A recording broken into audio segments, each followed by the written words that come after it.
Assalamualaikum.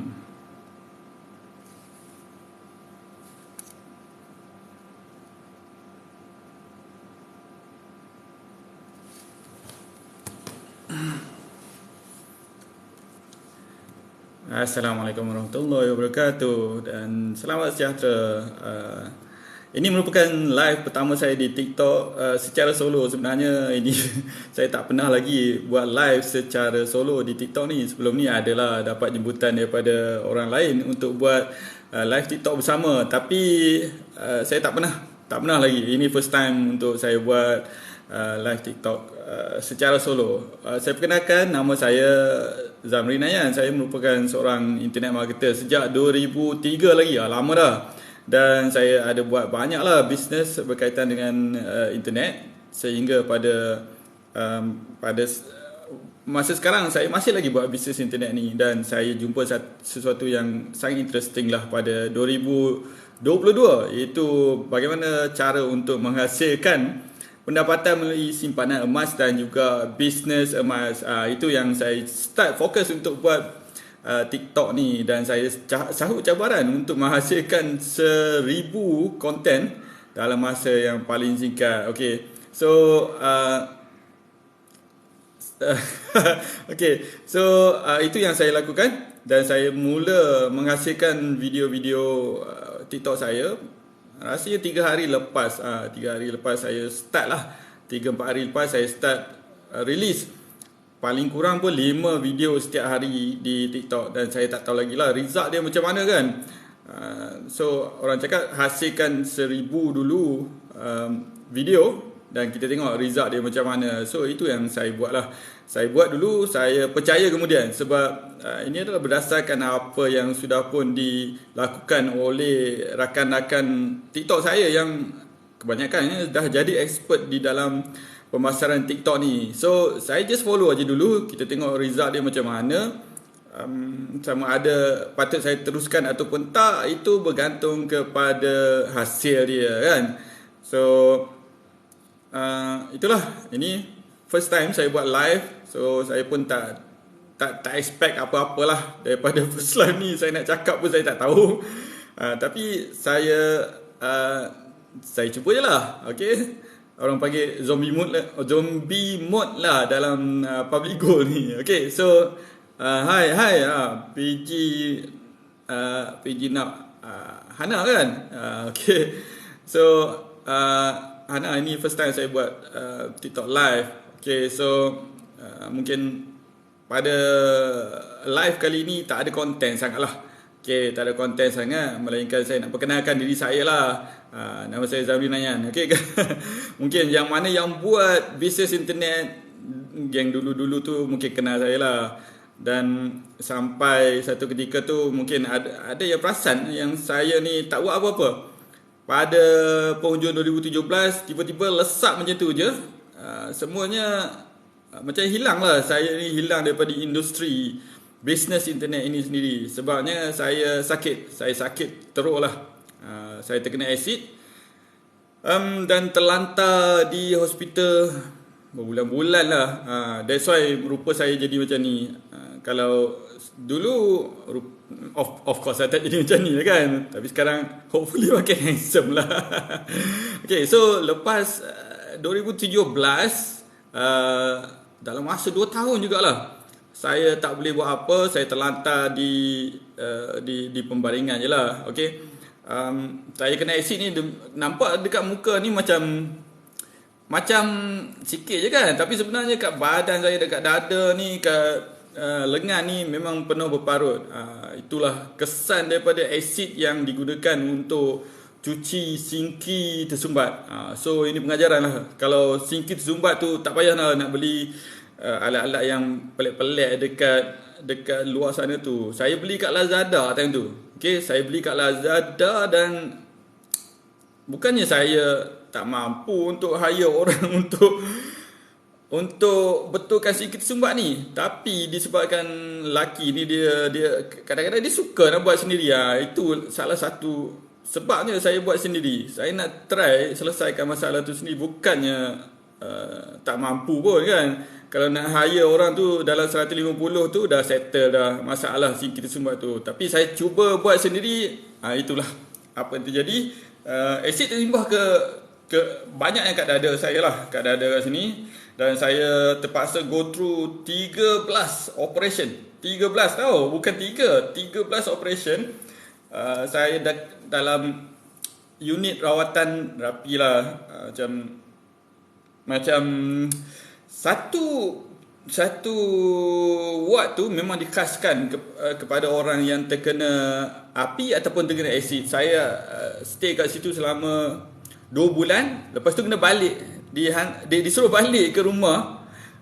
Disuruh balik ke rumah tu, dia masih lagi berdarah-darah dekat dada ni, dekat tangan ni masih berdarah lagi. Maksudnya dia punya proses untuk healing tu ambil masa yang sangat lama. Okey, sehingga 2 tahun saya tak boleh buat apa.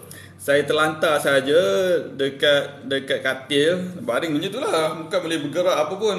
Memang dada ni expose, dia tak ada ubat nak makan. Tak ada benda nak kena sapu nak bagi jadi baik balik ke, memang boleh nampak berdarah-darah. Ngeri lah nak cerita kan. Okay. So 2 tahun saya tak boleh buat apa. Tapi lepas tu 2017 saya kena asid tu. 2019, hujung 2019 baru saya nak recover balik. Dan saya nak buat balik lah bisnes apa yang saya buat sebelum ni. Tapi kita pun boleh teka lah apa yang terjadi pada hujung 2019, 2020. Satu dunia kena COVID kan. So bila kena COVID 2 tahun lagi, ditambah lagi 2 tahun lagi, saya tak boleh buat apa kan. Bukan saya je, kita semua tak boleh buat apa masa semua satu dunia tu kena COVID. So 2 tahun masa kena COVID, campur 2 tahun sebelum tu saya terlantar dekat katil je. Jadi 4 tahun total. 4 tahun saya tak boleh buat kerja apa. Okay? Dan hidup saya memang tunggang langgang lah. Ni cerita peribadi lah. Itulah live pertama ni, kita tak tahu lagi nak cerita pasal apa. Saya perkenalkan lah cara hidup saya macam mana kan. So 4 tahun saya tak boleh buat apa-apa. Bisnes yang saya buat sebelum ni banyak yang habis lah, pusing-pusing habis lah.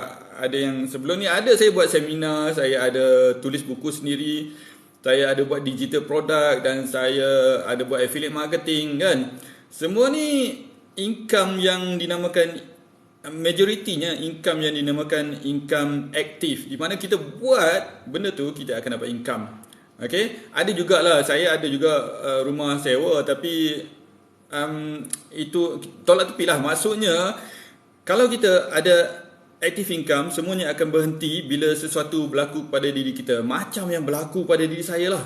Selama 4 tahun tu saya struggle lah. Okay? Saya struggle untuk naikkan balik bisnes yang berikan saya active income. Tapi alhamdulillah, sebab saya sudah pun prepare daripada awal.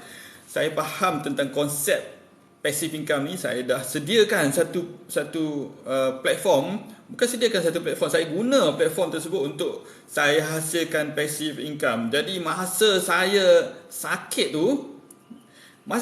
tu, semua income yang dia slowly lah, sikit habis. Termasuk sekali dengan duit yang saya simpan pun dah habis kan. Tapi satu program ni yang dia tak reti untuk bagi saya passive income setiap bulan. Setiap bulan saya dapat income ni. Okay? Dan masa saya sakit tu sampai sekarang saya masih lagi menerima income daripada program ni. Okay? Itulah pentingnya passive income di dalam hidup kita.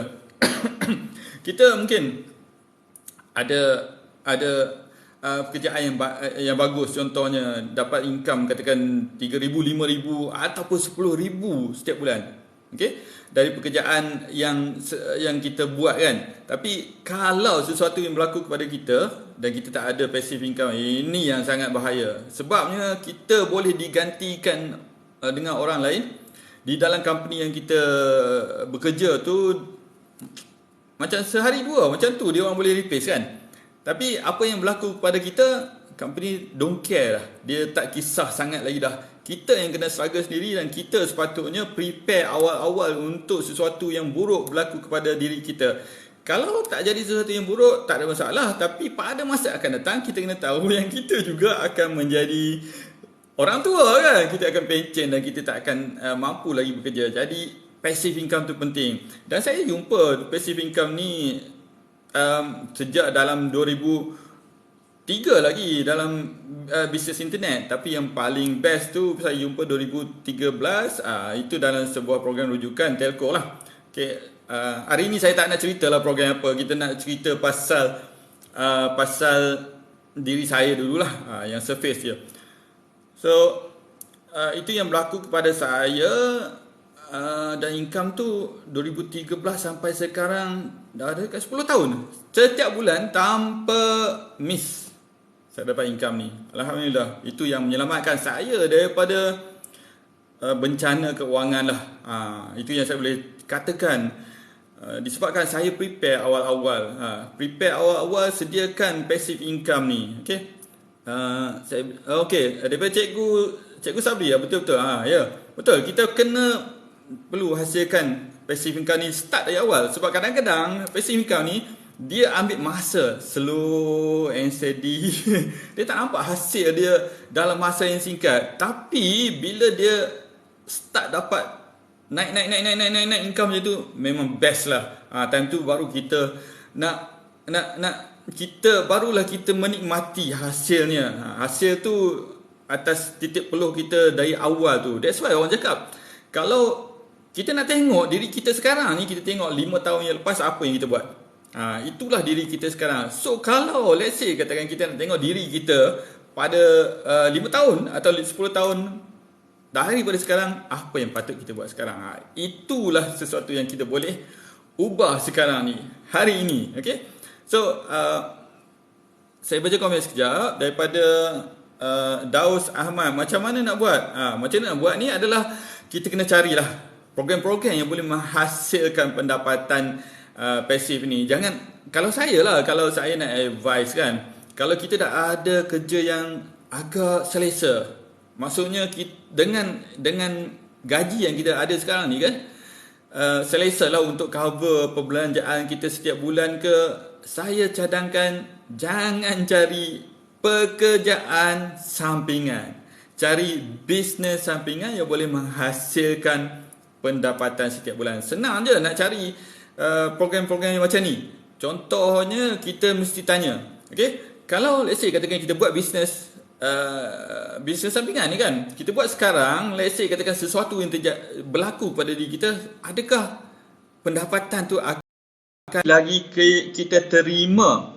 Adakah pendapatan itu masih lagi kita terima hari ini, bulan depan, dan kita tak perlu buat apa-apa pun untuk menghasilkan pendapatan tersebut? Kalau ada program yang macam tu, consider untuk join. Okay, mungkin pada permulaannya kalau tak berjaya pun tak ada masalah. Tapi at least kita boleh faham konsep passive income tu. Passive income di mana kita buat sekali, income dia kita dapat berkali-kali. Okay, so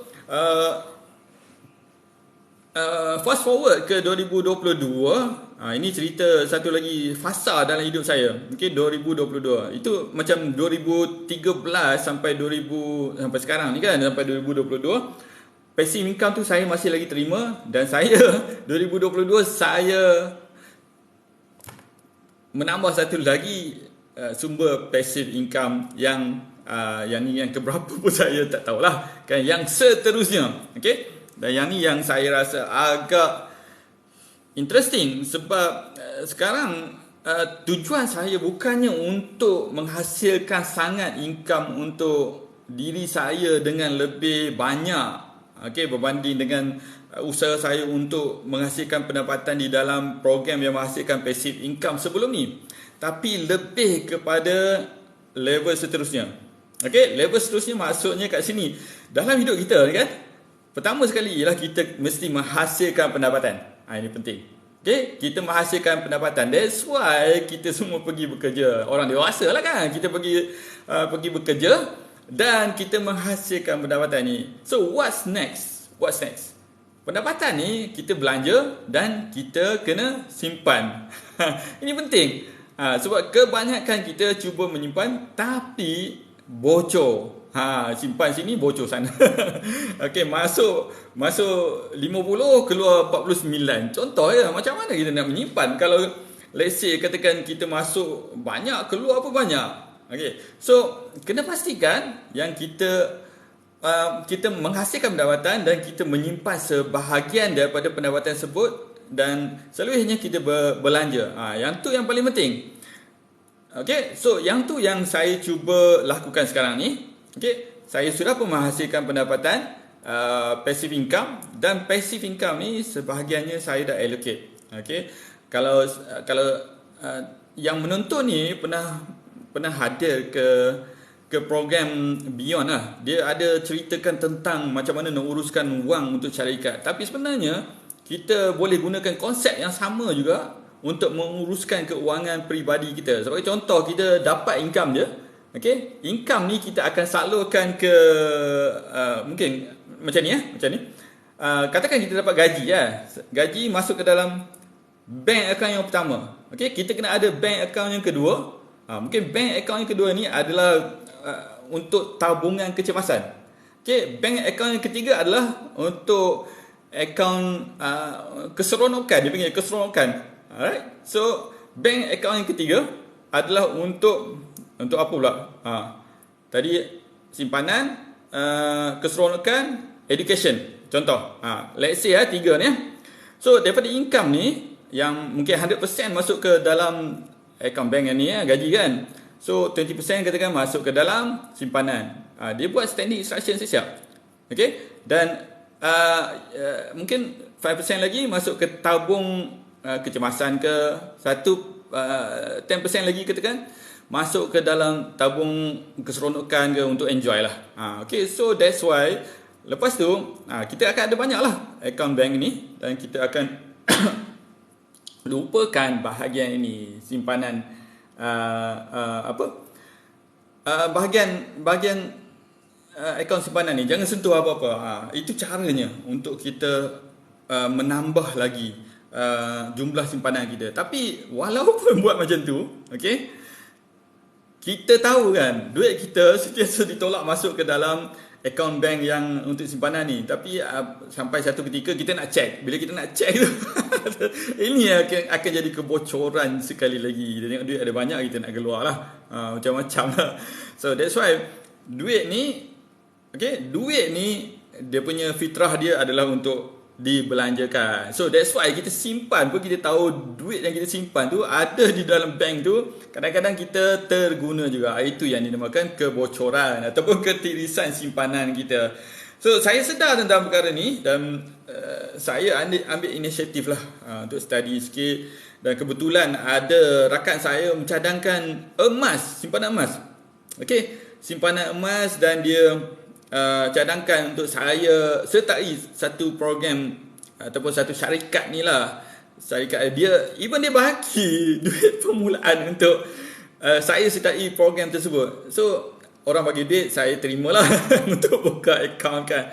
Tapi bila saya buka kan, saya ni orang yang jenis bila nak buat sesuatu saya akan study. Sebab mungkin tuan-tuan dan perempuan tak tahu kot saya ni orang yang macam mana kan. So saya mungkin saya rasa lah diri saya ni adalah sedikit reputation kan untuk dijaga.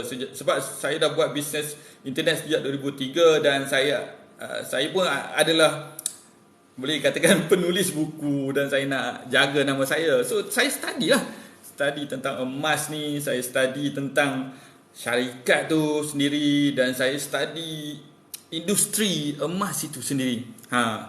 So bila study cakap, tak boleh jadi. Saya ni bukannya pakar di dalam keuangan, dalam pelaburan emas kan. Tapi sebenarnya saya bernasib baik, saya kenal ramai pakar di dalam keuangan ni. Okey, saya kenal ramai lah. Kalau nak disebut ni nanti orang cakap riak pula kan. Saya sebut seorang lah, sekejap lagi saya sebut seorang sebab dia bukan setakat pakar keuangan tapi juga sahabat lama saya. Okay. So bila saya start mencari sesuatu topik berkaitan dengan emas ni, saya bukan setakat cari di internet je. Saya call orang ni, orang tu. Last sekali saya hubungi seseorang yang namanya Azizi Ali. Mungkin yang menonton ni pun kenal Azizi Ali. Boleh kenal tak? Ada sesiapa yang kenal tak kat sini Azizi Ali? Kalau kenal, komen kat sini, kenal Azizi Ali, okey. So saya tanyalah, okey. Saya tanya macam mana saya ni, bila saya tanya upfront lah. Okay, saya dah join program ni, tapi saya rasa macam ragu-ragu kan, sebab yalah ada something yang tak kena. Saya rasa macam something tak kena. So saya minta pendapat dia. Dan Fatin cakap kenal, okay. So mungkin ada lagi yang kenal ya. So saya tanyalah program ni macam ni dan saya dah join. Okay, apa pendapat Tuan Azizi tentang program ni? Dia cakap polisi dia, okay, dan polisi company emas yang disertai, dia tak nak bercerita tentang saudagar emas yang lain ataupun syarikat yang lain, okay? Tapi dia cakap dia ada ilmu tentang emas lebih banyak daripada ramai orang kat luar sana, which is true lah, sebab dia adalah pakar di dalam keuangan. Dan pelaburan emas ini adalah sebahagian kecil daripada pelaburan ataupun keuangan tu sendiri. So saya percaya dengan dia. Okay, so bila saya tanya dengan dia, okay, dia jawab sesuatu yang terus masuk ke dada saya ni. Dia explain secara surface. Lepas tu dia cakap, however, since you are my good friend. Lepas tu dia explain, okay. Yang tadi dia cakap kalau secara open dia tak boleh cerita pasal saudagar emas yang lain kan. So dia cakap since you are my good friend, okay, saya cerita dengan lebih detail lagi. Ini yang seronoknya bila kita berkawan dengan pakar ni kan. So kita dapat advice direct daripada pakar ni, dan dia advice saya ini. Last sekali, okey, terima kasih banyak. So saya pun lepas saya contact dia tu, saya fikir saya tahu tentang emas. Dia tahu tentang emas. Dia tahu tentang emas lebih banyak daripada saya tahu tentang emas. Sama macam sebelum ni, saya buat bisnes internet, saya tahu lebih banyak daripada bisnes internet yang dia tahu, yang Tuan Azizi Ali tahu. Dan ada satu ketika tu, bila dia nak dapatkan nasihat, dia tanya saya, dan dia dengar cakap saya. So bila saya recall balik perkara ni kan, saya automatik jadi, aku sebenarnya ni bukan juga pakar lagi. Walaupun dah baca banyak informasi dekat internet ni dan tanya banyak orang, still Tuan Azizi Ali adalah pakar keuangan. Okay, so dia cakap memang banyak lah syarikat emas kat luar sana, tapi kena berhati-hati. Salah satunya adalah pastikan kita invest, kita simpan emas dalam bentuk fizikal. Itu yang pertama. Dan yang kedua adalah syarikat tu mesti patuh syariah. Okay, yang tu saya tak nafikan lah, patuh syariah tu. Yang permulaannya yang cakap bentuk fizikal tu, saya rasa macam okey, boleh di argue. Okey, boleh argue pada pendapat saya lah.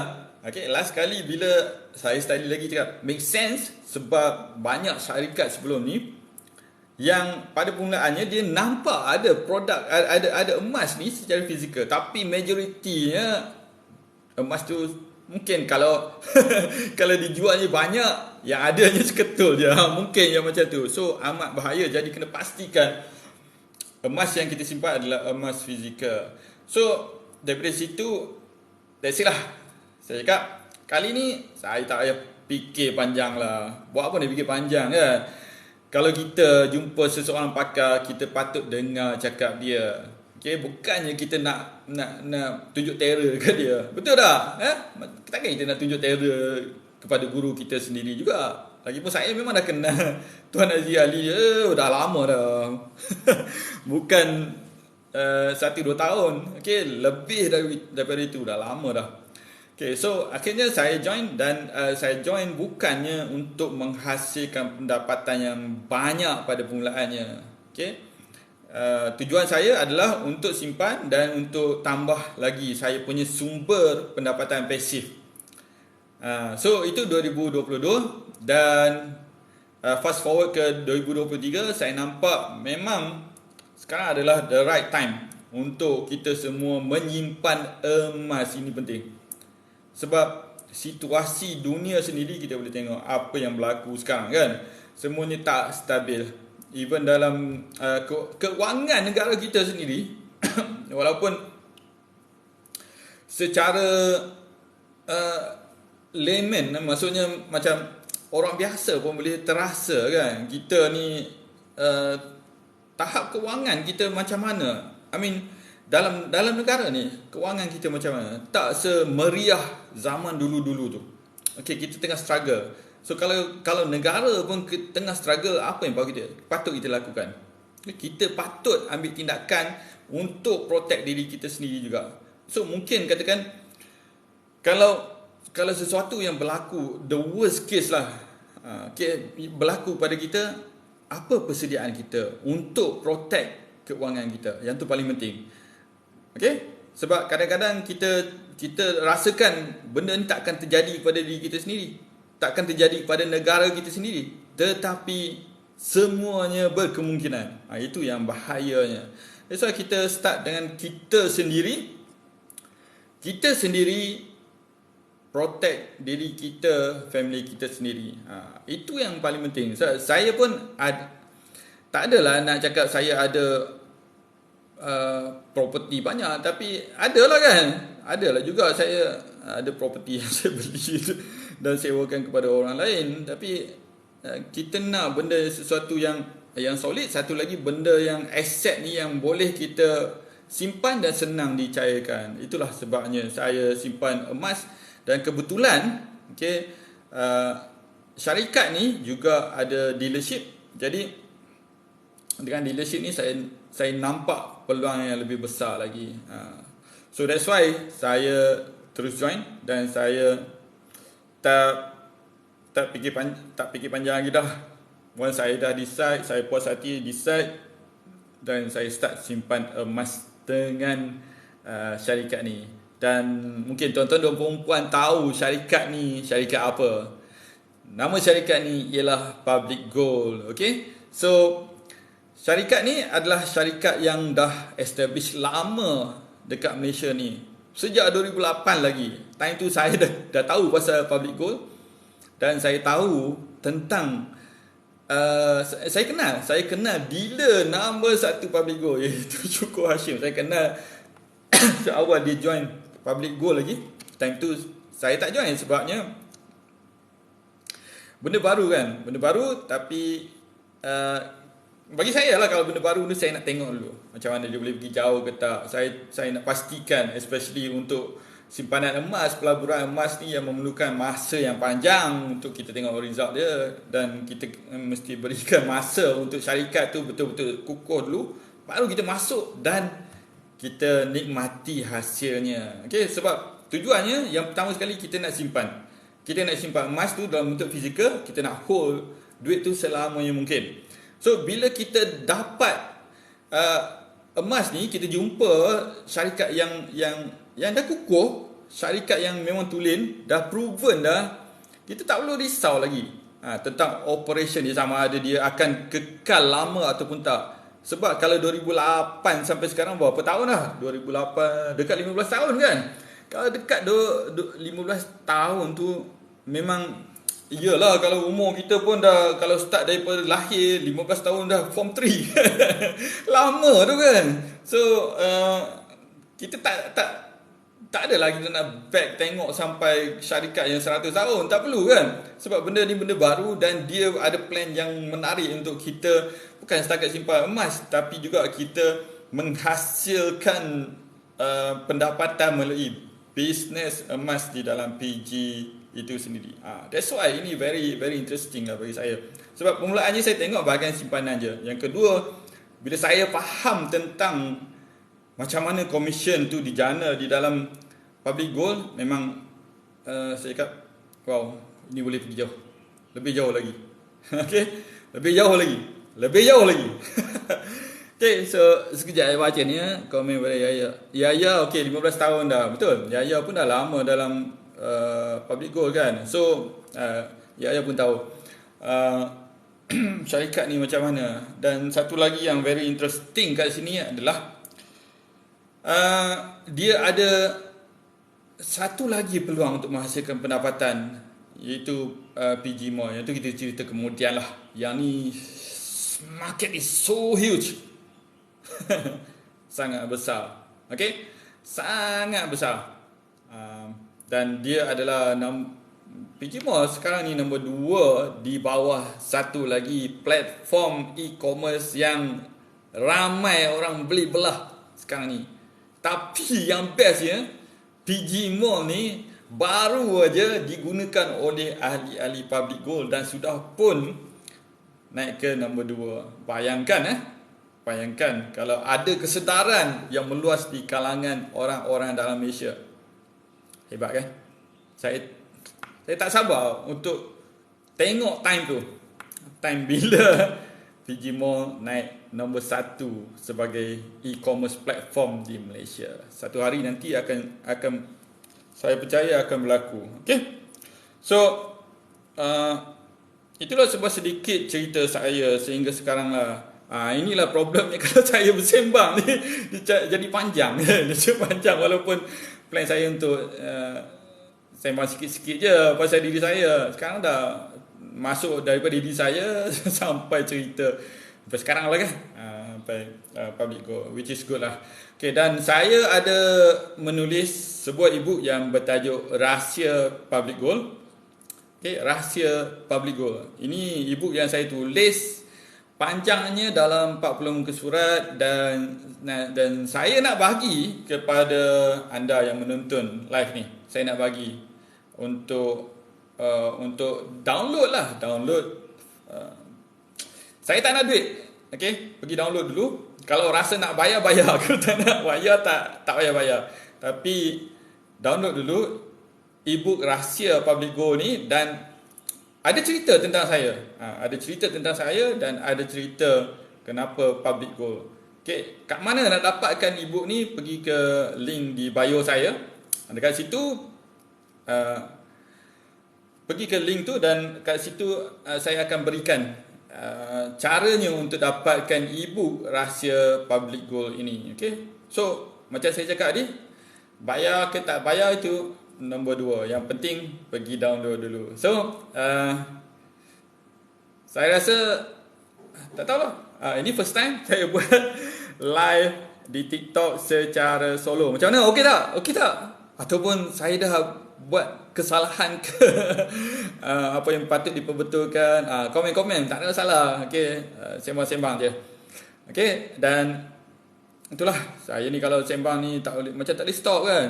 So sekarang ni saya ingat sekejap lagi saya nak stop, tapi nak stop macam mana pun tak tahu lagi ni. Zack, Assalamualaikum. Waalaikumsalam warahmatullahi wabarakatuh. Okey Zack, saya punya celoteh ni dah panjang ni. Saya nak stop ni, tapi kat mana nak stop, macam mana nak stop pun tak tahu ni. Boleh tolong bantu saya tak? Macam mana nak stop ni? Kat atas ke apa? Ada butang macam off ke macam mana tu?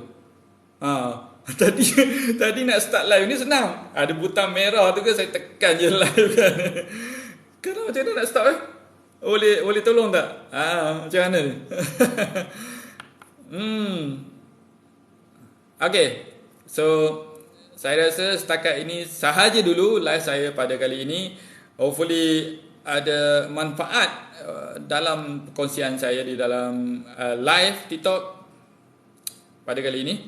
Dan sekali lagi, siapa yang nak dapatkan e-book Rahsia Public Gold, boleh pergi ke bio saya, dekat link di bio saya tu, dan download dulu e-book Rahsia Public Gold tu. Nak bayar tak bayar cerita lain. Okay, so saya bagi dulu. Bayar tak bayar tu cerita lain. Itu niat saya adalah untuk kongsikan apa yang saya tahu, ilmu tentang public go terlebih dahulu. Okay, jadi macam mana, pergi ke link di bio saya, klik je Zack, nanti pergi ke link di bio saya, klik je link tu dan follow lah instructions, very straightforward. Ada link dekat bio, klik kat situ, dia akan bawa Zack ke satu page lagi, dan kat page tu akan diterangkan macam mana untuk download ebook tu.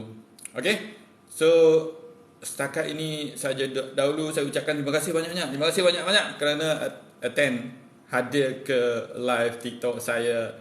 Assalamualaikum warahmatullahi wabarakatuh, dan kita jumpa lagi.